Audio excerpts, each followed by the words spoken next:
the rishis in the Rig Veda is the same as the rishis in the list of the Brihadaranya. Not one of them. Moreover, in the Rig Veda we do not find the traditional teaching that we find in the Upanishad. I am Atma Brahma, or Aham Brahmasmi. We do not find it in the Rig Veda. We found it formulated differently in some of the hymns, but we do not find this particular Upanishadic formulation. So how come, if they coincide, if the Rig Veda is 1200 and the tradition of the Upanishad, let's say, begins at around that date, why is it not found? Why is there no coincidence between them? But there is.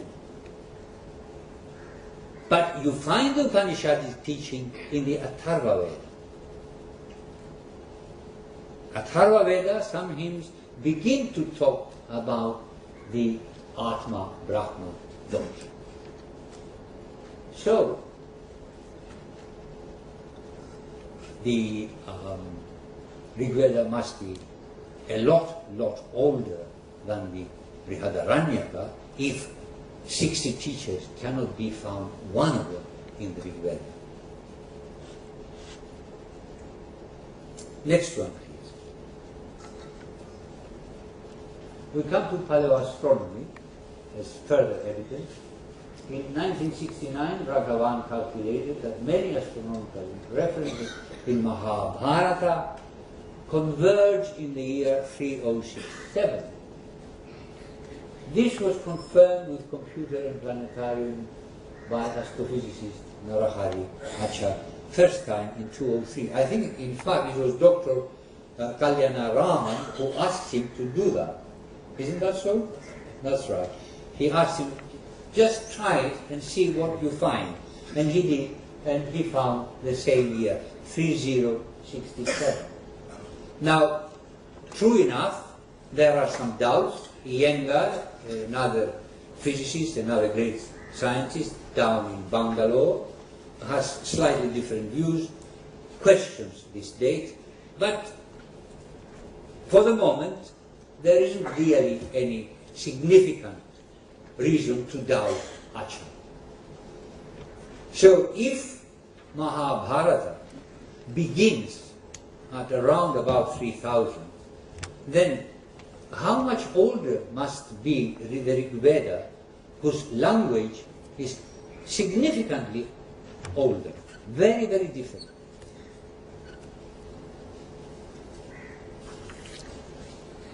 Next one. And we come now to river Saraswati.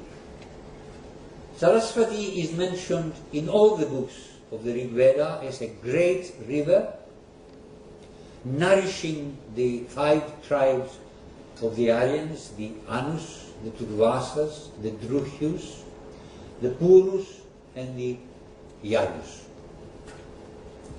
And is called in book 2 Naditama, Ambitama, Devitama. Greatest river, best mother, best goddess. In book Mandala 6, in 52, it is said that Saraswati is swollen, is made large, Pinvamana, Sindubhi, by many rivers. Because lots of rivers were coming down from the Himalayas, falling into the Saraswati, and the Saraswati was flowing all the way down to the sea, an enormous river. It is calculated that at one or two places, its width was 14 kilometers. Can you imagine that? And 795 says it flows clear, Giribhya a Samudra, from the mountains to the ocean. Here, Samudra cannot possibly mean confluence or terminal lake, or a gathering place of water in the Himalayas. 796 too, it is said that the Purus inhabit its 2 bushy banks. Then in the 10th mandala, still it is called a great river nourishing the tribes, and there is a hymn praying to Saraswati to continue to sustain the good fortune of the Vedic tribes. How old is Saraswati? Now, Michel Danino, an archaeologist, a French archaeologist who lives in India and in fact has become an Indian subject now, he's an Indian civilian, has written recently, last year, a splendid book gathering up all the evidence about Saraswati up until now. It's called The Lost River. I have no royalties, I'm not pushing it. It's an excellent book. Now, can we have the next one, please? Therein you will find that in the very latest research, Puratattva, Sharma and other scientists show that Saraswati flows down to the sea. Now, these scholars say that this happened before 3600. I should have added there Bridget Olchin. She's another British archaeologist and expert on the Harappan civilization. That's the only time, 3600, that the river could have flowed down to the sea. After that time, it begins to dry up, and it becomes completely dried up in 1900. So, if the Rig Veda is praising Saraswati as a great river swollen by many other rivers flowing down to the ocean, it must, at least these hymns must have been composed before 3600. Wouldn't you say? Say yes, yes. Come on. It's not difficult.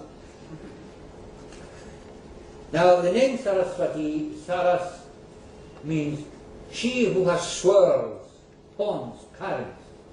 Now the dhatu sr is given in the dhatu patha as gatau, flowing, leaping, rushing. Now you find the same dhatu is cognate in Latin as sal, in Greek as hial or hal, and in Tokaria, another Indo-European language, as sal, leap. Now the dhatu sr gives lots of, it gives the verb sisarti or sarate, and also sara, sara, sarayu, sarayu, sarit, sara, and so on. Now, mainstream Indo-European scholars claim that the Aryans came into Saptasindhu, saw this beautiful river, and gave it the name Saraswati in memory of Kharachvaiti, which was in Iran. Now, the twisted thinking here is beyond belief. Observe this. The word Harak stands alone in Avestan. There is no other word related to that word. The word for lake, the corresponding of Saras, is Vairi. Do I give it there? Yes, Vairi. Harak, nobody knows what it means. There is nothing in Avestan to suggest anything about Harak. We say Harakvaiti means perhaps a river with lakes or a river with swirls and so on, because we take it from Sanskrit. Now, how is it possible? Follow my thinking, please. You have Avestan with Harakvaiti. Now, the word Harak has no dhatu, has no other relatives in the language. You come to Saptasindhu, suddenly Saras has a dhatu, has many relatives. Not only that, but it connects with other Indo-European languages. Now, how were the Indo-Aryans capable of inventing all this stuff? Well, they weren't. What happened is the opposite. The Iranians moved out of Sapta Sindhu into Iran and took the memory of Saraswati with them, but lost the rest of it. Do you follow? Yes. Good.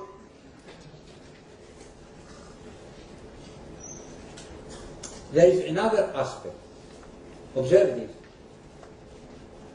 Iranian does not have the original Indo-European sa sound. It has in its place ha.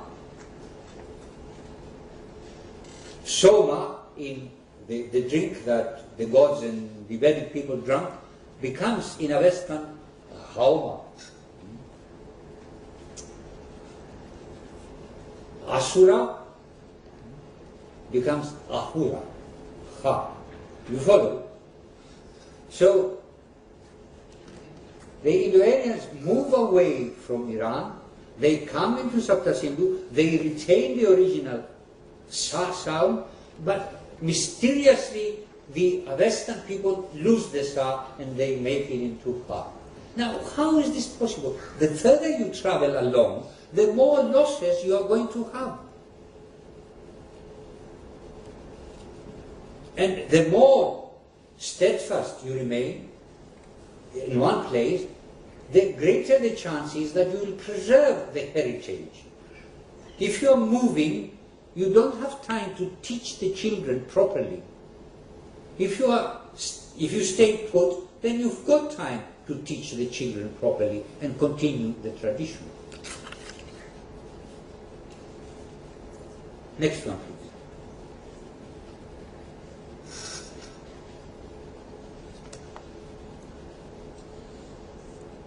Now, I'm sorry, I'm going to be very technical linguistically here. Please forgive me. If you don't understand, it doesn't matter. What I'm trying to prove is that Vedic is much older than Avesta. You see, in Avesta, the A, the original Indo-European A, becomes E, O. Now, Vedic has Naram. Avestan has Nar. Do you follow? The original S, as I said, became Tha. The voiced aspirates like Da become Da in Avestan. So the verb Da, Da, Dhati, Dhana, and so on becomes in Avestan Da. And therefore it becomes indistinguishable from the verb Da, which means I give. Das means I place, Da I give, but in Avestan both are Da. But the most significant part of the lot is that periphrastic perfect. Now, shall I go on with periphrastic perfect? Do you have any idea what periphrastic perfect is? Please, there are some linguists down there. Now, in Vedic, periphrastic perfect, we use it all the time in English. I have done.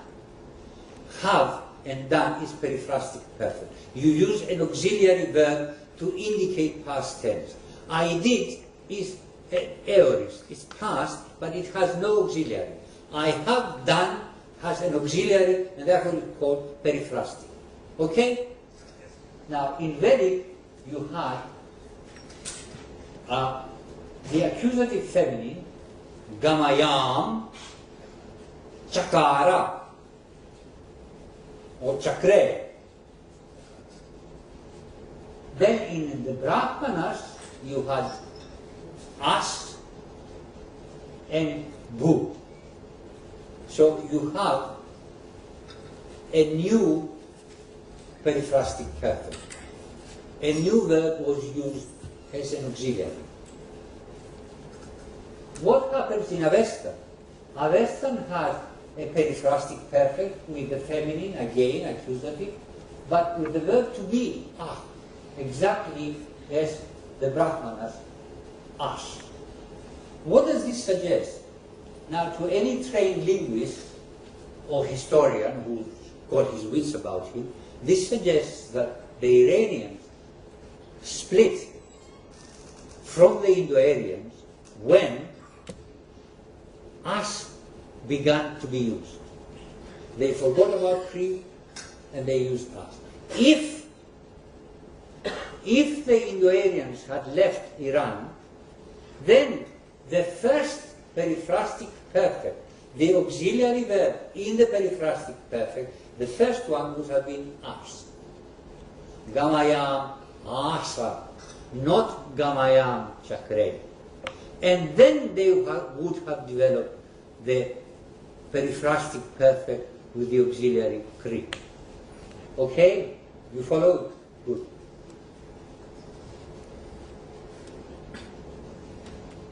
Well, I won't go any further. Next one, please. I will sum up the isoglosses because, again, this is highly technical, and I know most of you are scientists and don't really know much about linguistics, and I don't blame you. I don't want to know much about linguistics either. But according to the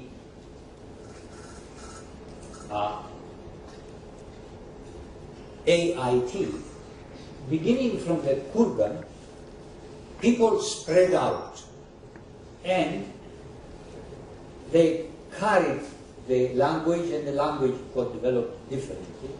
But you have isoglosses that are shared between Tocharian, Italic, and Celtic. This is the so-called the Ra marker for the medial passive perfect. Forgive me. Even I don't know what it means. Now, how is it possible, observe, that Tocharian, which is far east, and Celtic, which is far west, retain the same isogloss, but Sapta Sindhu, Indic, Sanskrit, did not retain it, Iranian did not retain it. How is this possible? It's not possible. This means that Tocharian, Germanic, Slavic, Albanian, Greek were together. They developed this isogloss to the exclusion of Iranian and Indic. But where would they have been together to the exclusion of Sanskrit? If you move from the Kurgan down, you come into the Black Sea and drown. So they couldn't possibly go south. If they went up north, that means that Hittite would have to double back and come into Anatolia. Also, Greek would have to double back. If they went eastwards, they would fall into the Caspian Sea, or if they didn't fall into the Caspian Sea, that meant that the Germans and the Italians moved westwards, they doubled back again. If they moved to the west, that means that the Tocharian and the Armenians moved eastward. So it doesn't really make much sense. This applies to a lot more isoglosses. But if you start from Bactria, the Tocharians move up, and so you dismiss them, and that's that. You don't have to bother with them again. Then the others move further on, and that's okay. And Vedic did not preserve this. It did actually in a small measure, but there is no problem.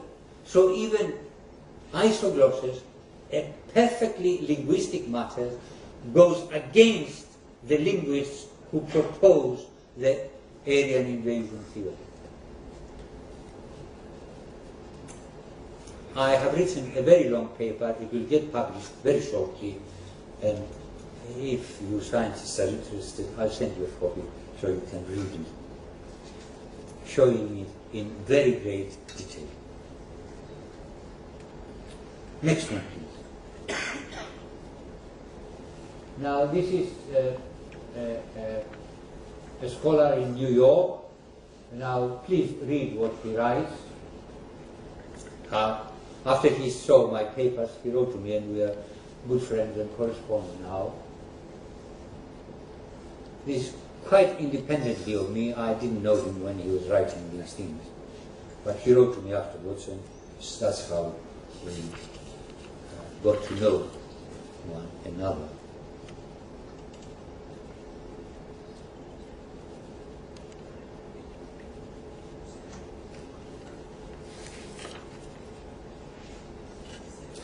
Well, in Levitt, as you see, I myself made a study of Mesopotamian religion and compared it to the Vedic religion. And in fact, the Aryan Library has published this as a monograph. I'm surprised they didn't come to bring it here so you can buy it. Again, I don't have any royalties, but it would help. It would help them.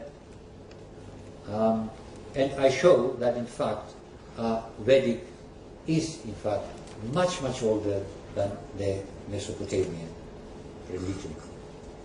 So again we arrive, the Mesopotamians begin to rise into history round about 3000. Next one please, mathematics. Now this will please you all. In fact it would be very nice if some of you actually looked at the Shulva Sutras and see if you agree with Seidenberg. Seidenberg is dead now. He was a great American mathematician and a historian of science, and he published 2 articles, one in 1962 and one in 1979, which we'll see, is in 1978, which we shall see. Now we come to something that nobody can argue against, DNA.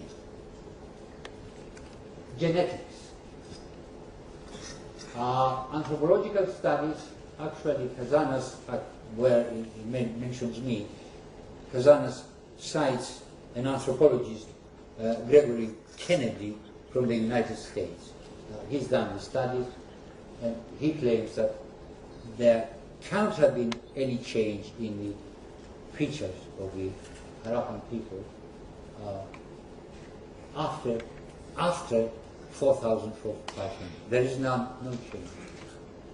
But genetic studies are, in fact, much more firm, and they tell us that there was no significant flow of genes into India between 10,000 BCE and 600 BCE.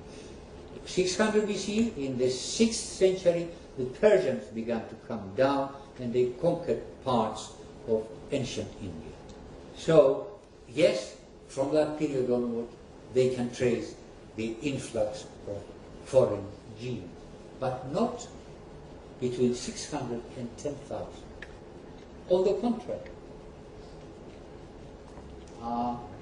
Oppenheimer, 2003, claims that round about 50 or 40,000 years, people having moved out of Africa into Central Asia, they began to move, perhaps, he says, from Kashmir and Sapta Sindhu into the northwest and Europe. So the flow is the other way around, according to all these geneticists.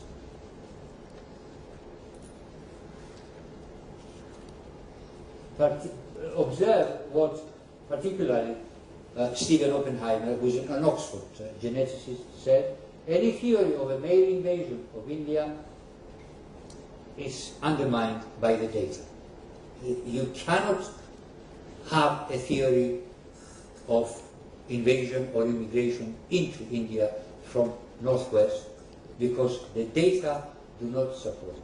From 2003 onwards, these data are solid, they have not been disproved, and later studies like Sahu 2006 in the Scientific American, or is it the Genetic Journal of the United States, show this. Next one, please. Well, here you have Leach, Edmund Leach, the provost of King's College. He puts his finger right on the soft spot. Indo-European scholars should have scrapped all their historical reconstructions and started again from scratch. But this is not what happened. Vested interests and academic posts were involved. He said that, saying that once archaeologists unearthed the Harappan culture, the thinking of linguists should have changed, but it didn't. Because you have now a tremendous paradox. You have an enormous, solid culture, the Harappan civilization, Indus-Sarasvati civilization, from 3000 to 1900, but it has no literature. Then, in the same place, shortly afterwards, you have, according to the mainstream theory, an enormous literature, the Vedic literature, which has no solid civilization to support it. It's an enormous paradox that no historian can swallow. Let's go further down, please. Next one, please.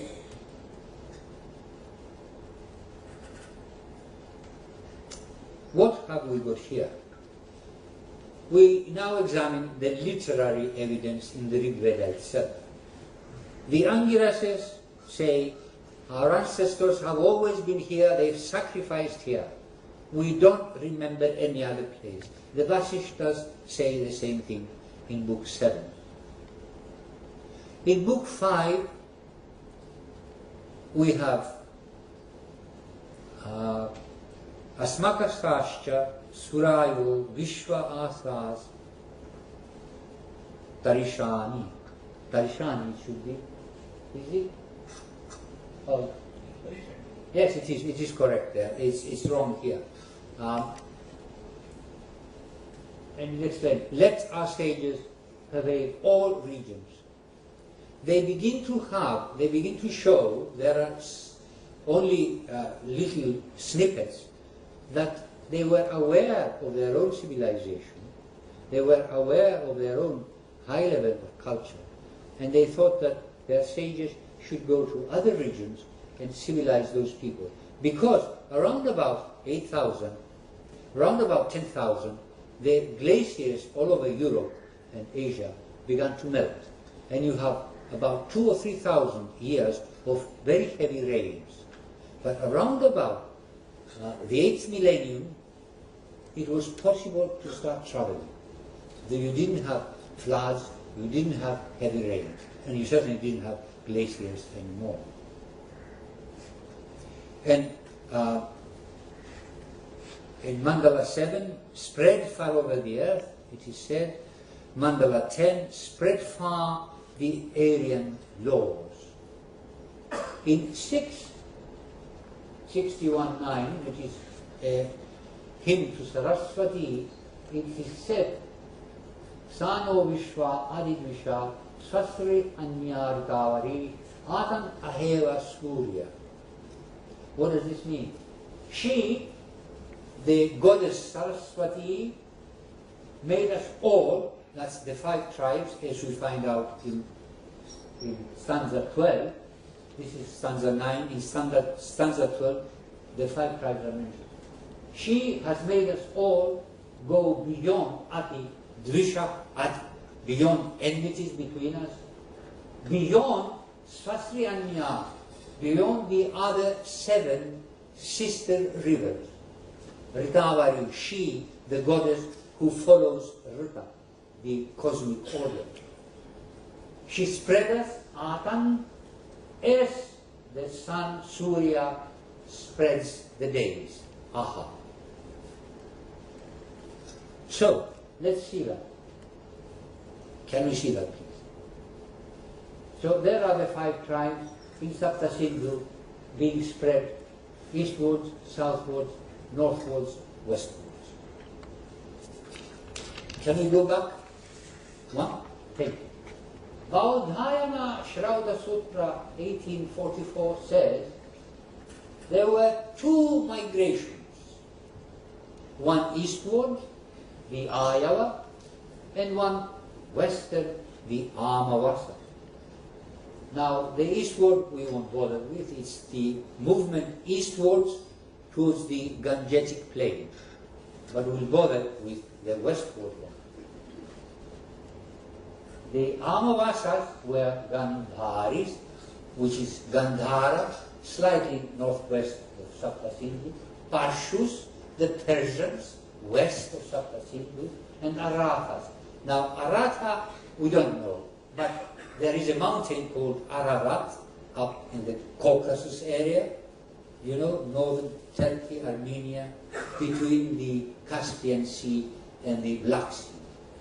There is also a tribe of people who spoke a language called Urartu. So the Arathas might well be those people. Can we have the next one, please? And then the next one. And here you have the two movements, the Ayava moving towards the Ganges, and the westward one, the Amavasa. There I show people moving towards the Tocharian and other Indo-European branches, the Persians, Iran, Parshut, and moving northwestward. Well, there is a little bit more, but I think I'll stop here. Thank you very much.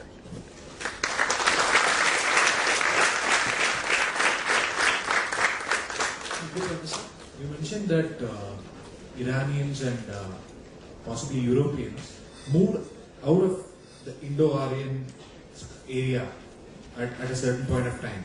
Yes. Now, what could be the possible reasons why they would do so, given that we had such a prosperous civilization running in the Indo-Aryan area? What could be the reasons why would they want to move out onto a, let's say, an unexplored area? Two reasons. One reason is that some wise people moved in order to spread the Aryan laws. I mentioned that. You remember that I mentioned that? Yes. The other reason is that some were perhaps discontent. You know, Arya does not mean a race. Arya is a particular type of person who follows the Arya way of life. Now, among the, can we go back to the tribes? Yes. Among the tribes, some people did not follow the way of life of the Arya, the noble people. They moved off, they forgot some of the laws, they became un-Arya, and in fact there were internecine wars. Some Aryan tribes fought with others. So some of them moved away, even further away, exploring new areas, settling somewhere else to be away from these objectionable areas who wouldn't have them as their brothers. That's the second reason. The third reason, there are always people who like adventure. I mean, I like adventure, that's why I come to India and meet all you people, trying to civilize you, trying to teach you your own history.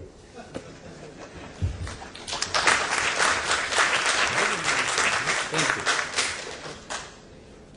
The rishis in the Rig Veda is the same as the rishis in the list of the Brihadaranya. Not one of them.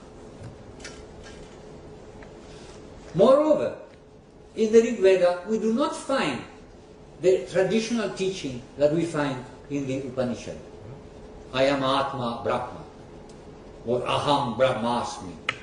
We do not find it in the Rig Veda. We found it formulated differently in some of the hymns, but we do not find this particular Upanishadic formulation. So how come, if they coincide, if the Rig Veda is 1200 and the tradition of the Upanishad, let's say, begins at around that date, why is it not found? Why is there no coincidence between them? But there is. But you find the Upanishadic teaching in the Atharva Veda. Atharva Veda, some hymns begin to talk about the Atma Brahma doctrine. So, the Rig Veda must be a lot older than the Brihadaranyaka if 60 teachers cannot be found one of them in the Rig Veda. Next one, please. We come to paleoastronomy as further evidence. In 1969, Raghavan calculated that many astronomical references in Mahabharata converge in the year 3067.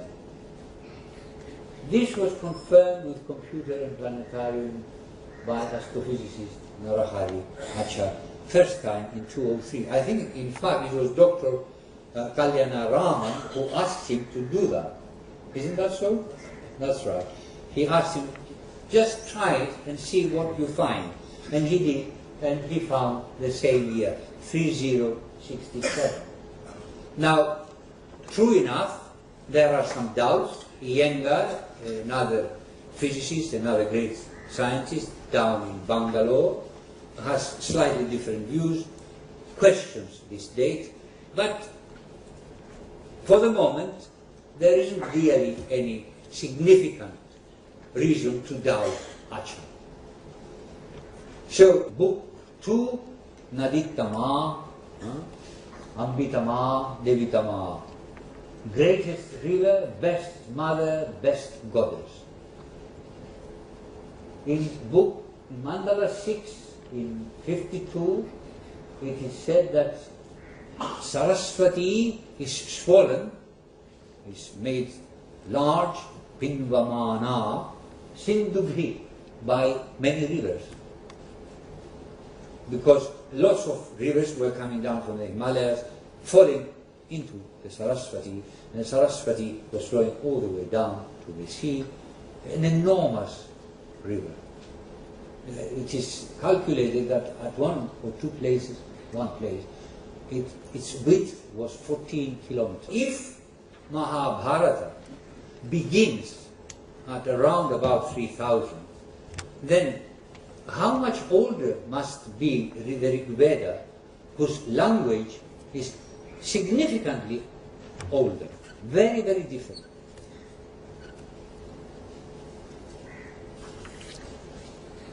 Next one. And we come now to river Saraswati. Saraswati is mentioned in all the books of the Rig Veda as a great river nourishing the 5 tribes of the Aryans, the Anus, the Turvasas, the Druhyus, the Purus, and the Yadus. And is called in